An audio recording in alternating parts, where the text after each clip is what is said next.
Welcome to Larry the Alchemist, where we discuss all things heavy metal and hard rock. On today's episode, let's discuss the debut album from Twisted Sister, Under the Blade. You know, what got me thinking about and listening to Twisted Sister was I was watching the Stars videos, Hearing Aid Stars. And, you know, it's the video where they've got a million singers and a million different guitar players. And there's a video you can watch which is like just the guitar players. And man, it's just one guy after another playing a million miles an hour. And the guy that really jumps out at me, and I forget if it's I think it's JJ French that's playing. One of the Twisted Sister guys is on there playing a solo. And he actually really stands out because everybody else is just playing a million miles an hour. Most of them are.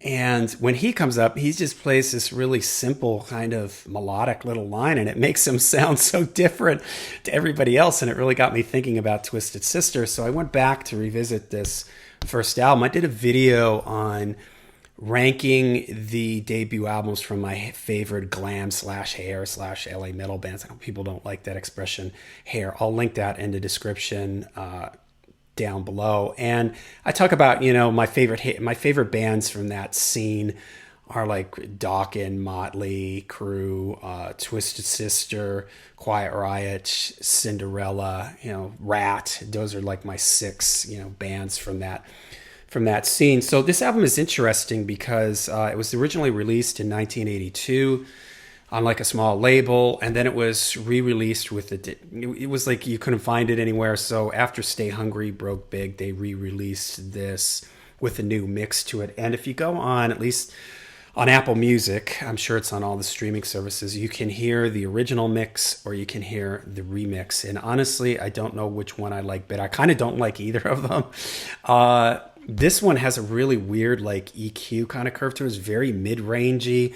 The guitars are more there. They're more prominent. On the first one, the guitars don't sound that great. They're a little bit far back, but in some ways I kind of prefer that 1982 one. It just has such a weird like equalization thing to it. It sounds like it's like an upside down smiley face, like the mid-range is just really up and in your face, and I don't like that.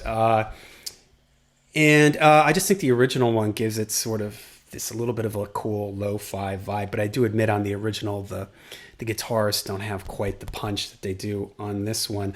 I say this every time I talk about Twisted Sister. I hated their look. And I never understood why they did this. Because if you look at them on the back, in my opinion, these guys look really cool.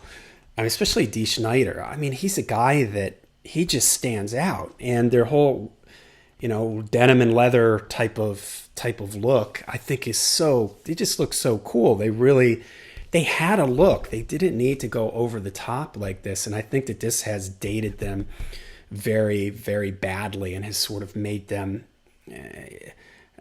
stuck with like the 80s thing. Whereas if they had just gone with this look, I think they would have been thought of more as just like a great hard rock band. But here they get lumped into that whole, when people, you know, use hair metal as like a derogatory thing, they're thinking about crazy, weird, glammed out outfits and stuff like that. And it's just a shame. I was never able to completely buy into Twisted Sister because of this. I just never could get past this. I just did not like this at all. And I so wish they had just stuck with this. But as it stands, this is a pretty cool album, and it's a pretty cool debut. Twisted Sister, not a band that came out of nowhere. They spent a lot of years slugging it out in the club scene. I did a video on Stay Hungry. I also did a video on You Can't Love Is for Suckers, and what's the other one?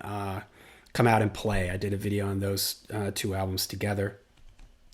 But they were a band. It seemed like they came out of nowhere, and then they just sort of exploded with Stay Hungry, and then they disappeared just as quickly.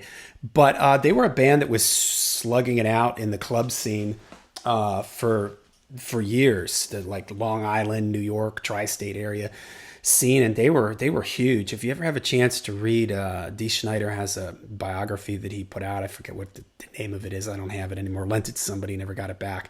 But it's really good. And even if you're not a fan of Twisted Sister, you'd like it because he's a good storyteller.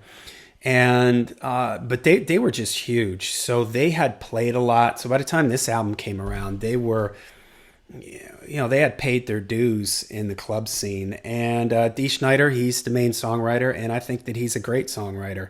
And you kind of hear the limitations I just mentioned earlier, how I think it was JJ French, how he stands out in that Stars video. Because he's not playing a million miles an hour. Well, there's times on this where you can really hear where, man, if they just had some more exciting guitar playing in the lead guitar department, it might have taken some of these songs to another level. But there are also moments where I think it works really well that they're just not shredding all the time on here. Lots of cool stuff. What You Don't Know, Sure Can't Hurt You. That's a great opener. I think they open up a lot of their shows with that. There's the CD version of this, there's a live show, which the sound quality isn't that great, but I'm pretty sure that's what they open up with. High energy. Dee has an amazing voice, sounds great on this. Bad Boys of Rock and Roll is fun, kind of like an old melodic, kind of what they would go more towards with Stay Hungry. Run for Your Life is really cool. That's a real heavy metal type one. Sin After Sin, I love that one. I love the chorus in that one. I always loved when Twisted Sister does those sort of gang vocal type of choruses. They do that really well, and that one jumps out at me. Shoot 'Em Down, that's fun. Destroyer, another great heavy one. Under the Blade, I love that one.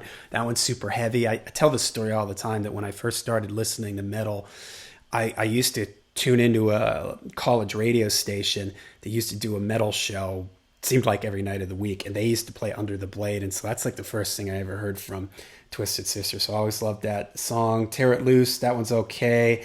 I'll Never Grow Up Now, that was added on to this version. This one, I don't know, that's kind of like a Stay Hungry, sounds like I Want to Rock, like that kind of, a little bit not heavy enough for me, a little bit kind of what they would go towards with that sort of more juvenile type of thing. I don't really like that. And Day of the Rocker, that one's okay too. So a really strong debut. I like it. What do you guys think? Let me know in the comments down below. I'm going to go through, I already did the debut album for, I think, most of my favorite bands from this era, but I'm going to do some of the other ones that I missed. So let me know what you think of this. Let me know what you guys think of Under the Blade. Which mix do you prefer? Do you prefer the original one, or do you prefer the remix? Let me know in the comments down below. Till we see you again, you can't stop rock and roll.